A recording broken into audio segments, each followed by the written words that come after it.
here is a shout out to Aoia.com. You can choose for them to drop you anything for a very small price. Do not ever forget to use the coupon code RENCREATES so that you guys save 3% on your next purchase and you help out me as a creator.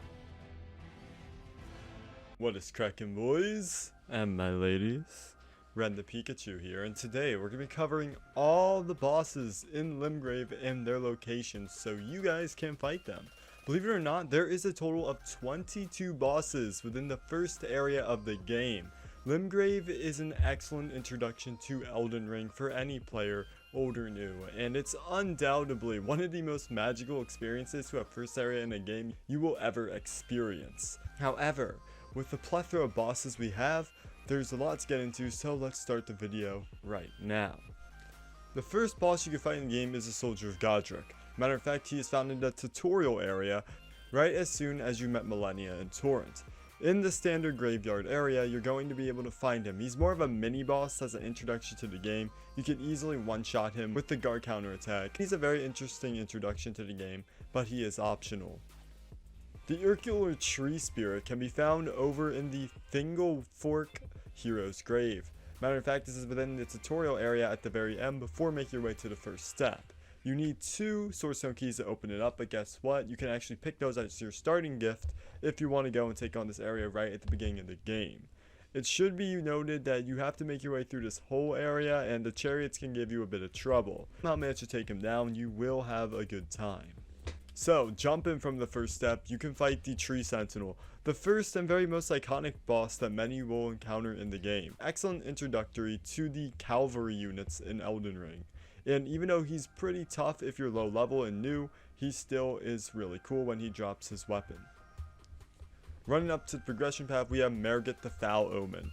Meriget the Foul Omen can be found as soon as you walk up from the Stormhill Shack, make a little bit of a U-turn, get to the Castle War Tunnel, and on the other side you'll be fighting Meriget the Foul Omen.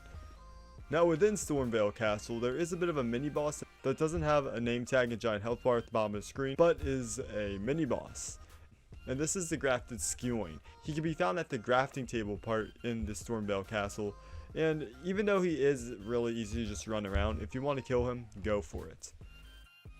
At the very end of Stormvale Castle, you can find Godric the Grafted, possibly one of the first shard bearers you can fight and get a great rune from at the beginning of the game. Matter of fact, you're not too far off from the Divine Tower of Limegrave, so if you decide to take down Godric first, you're going to have a pretty good time. The Erdtree Burial Watchdog can be found over in the Stormfoot Catacombs. This can be found to the northwestern side of the Church of Eleth if you make your way up. It's right in the cliffside, and it's a very nice introductory to one of the first catacombs in the game. Beastman of Ferry and Azula can be found directly to the east of the Stormfoot Catacombs in the Groveside Cave. He's a pretty cool boss, and you can fight him right on your way up to Gatefront. From Gatefront, if you decide to run up through the wall and go down to the south, you can actually make your way to an Evergal. At this Evergal, you can fight the Crucible Knight. And to be honest, the Crucible Knight is very difficult if you're a beginner at the game. I recommend taking him on as one of the last because Crucible Knights can be pretty daunting to a beginning player, but he's still very fun nonetheless. The Demi-Human Chiefs can be fought in the Coastal Cave. This can be located southwestern of the first step. As a matter of fact, if you make your way down to the beach line and run about, you can actually get to this cave. It's right in the ground. And the really cool part about it actually takes you under the water, and you're going to end up at a Dragon Communion, which is epic to say the least that this is at the beginning of the game. From the Church of Elia, if you make your way back to the first step and go directly to the west, you're going to end up at Akil Lake. Here you can fight the Flying Dragon Akil. Now, to be honest, he is one of the first dragons you can fight in the game. He can be very difficult. However, I do have a video on how to get the Dragon Communions and the S tier seal for Dragon Communions in the Elden Ring playlist below. That is a very early game weapon, and you can easily obtain this to Shrek Akil with. If you are interested, it is in the description below in my Elden Ring playlist. But Akil can be actually not that tough if you have Bleed and Rot. So it's a good idea to bring that into the battle along with the Ash Summon. If you go up north from where you fought Akil to the Limgrave tunnels, you can actually fight the Stormfigure Troll. The Stormfigure Troll is basically like the big giant boy you saw over on the path going up from Gatefront, and I don't have much else to say other than that. Make your way directly eastern from Gatefront. Across the bridge, if you go at night, you can fight your first ever Knight's Cavalry in Limgrave. There's multiple versions of the Knight's Cavalry in this game, but this will give you a nice taste of what you can expect further down the line.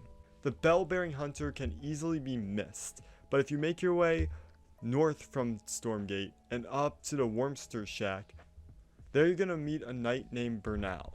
To him and exhaust all of his dialogue, you're going to be able to buy some Ashes of War from him. You don't need to do that though. What you actually want to do is pass the time to nighttime and then reset at the site of grace a few times until he's gone. Instead, you're going to be greeted by a bell-bearing hunter, and he is the next boss you can take down. Making your way directly northwestern, you can actually fight the Deathbird.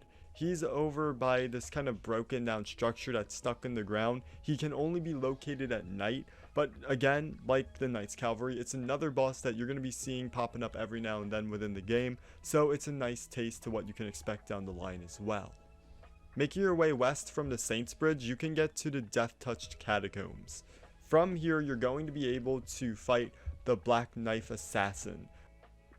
If you want to fight the Guardian Golem, you're going to have to make your way down to High Road Cave. In order to get here, you're going to have to go from the Saints Bridge, and there's going to be a wellspring. If you take the drop and plunge with Torrent, you're actually going to be able to land on this, not take any damage, and then make your way directly north to get there. This area features a bunch of really cool cave systems, drops, and really nice scenery. It's a cool place that many people miss, and you do obtain the Blue Dancer's Charm once you've found the giant here. Overall, a really cool area that many players miss. Now, make your way up from the Agheel Lake. If you go directly under the bridge, fight Nigerius if you haven't already, and then go all the way up north, you can make your way up to the Murkwater Catacombs. Inside the Murkwater Catacombs at the very end, you're going to be able to fight the Grave Warden Duelist. He wields two hammers on chains that swing around and has two phases. But thankfully, if you keep backing away, you're going to be able to down him pretty fast if you keep your distance. Next, we have Dr. Patches Jr., aka Dr. Patches. He can be found over in that ravine, but you want to go a bit more south of the Murkwater Catacombs to the Murkwater Cave on the left. And from there, you're going to run through that area very, very short, and you'll find Patches. You don't kill him, but you take him to half health before he surrenders with the white flag and all.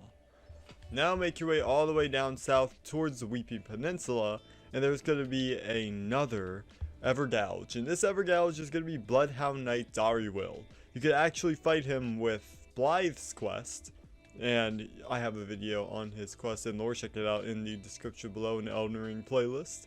But you'll go ahead, you'll defeat him, and yeah. Now, if you guys have to do Sorcerer Selen's quest line, listen up, because you have to make your way down to the Waypoint Ruins. In the Waypoint Ruins, there is a staircase, and down that staircase, you're going to fight Mad Pumpkinhead. He's just a usual Pumpkinhead. Take him how you usually would, and then you'll be ready to go and start Selen's quest line. Now, for the final boss in the Limgrave province, we have the Tabina Mariner. You can find him within the Summon Water Village, and he will be lurking around in all the area. There's going to be skeletons all over the place, and yes, you're going to have to fight this guy multiple times within your time through the lands between. But with all that being said, there's all 22 bosses you can fight in Limgrave. Like I said before, this is the first area in the game, and it is huge. This also isn't including the Siofra River Well, which you could go down and fight even more additional content. Elden Ring is huge, and it's a lot to take in, especially if you're a new player, but guess what? I have the Elden Ring playlist in the description below with over 100 videos. You're sure to find something there that you need to get yourself through the lands between, or make life just a little bit easier. But until next time, make sure to subscribe and hit the notification bell if you want more Elden Ring content, and make sure to like today's video if you enjoyed or got value. But also make sure to hit me up on the email notification too if you want to get those emails if you want to get notified without fail, and join my Discord server if you are an Elden Ring boy. There we got all the boys over there playing Elden Ring. We'd love to have you. Also make sure to join the journey through the lands between by checking out the Elden Ring playlist. Already mentioned it, don't know why I said it again. But make sure to follow my other socials in the description below if you have them. And on a final note, we cannot end today's without telling you guys to go and use my coupon code at aolia.com, Ren Creates, to save 3% on your next purchase. Get runes, gear, talismans, weapons, whatever else you need. It's going to be there and for an affordable price. Of course, using the coupon code Ren Creates is going to save you money, so why wouldn't you? Everyone wins in the end. But thank you guys so much for watching today's video. Make sure to rise my fellow tarnished and go out there and brandish your Elden Ring, and stick around for the Pikachu build video out to make yourself this build as well. Pretty crazy, and I will have that out within a week's time. But I'll see you then.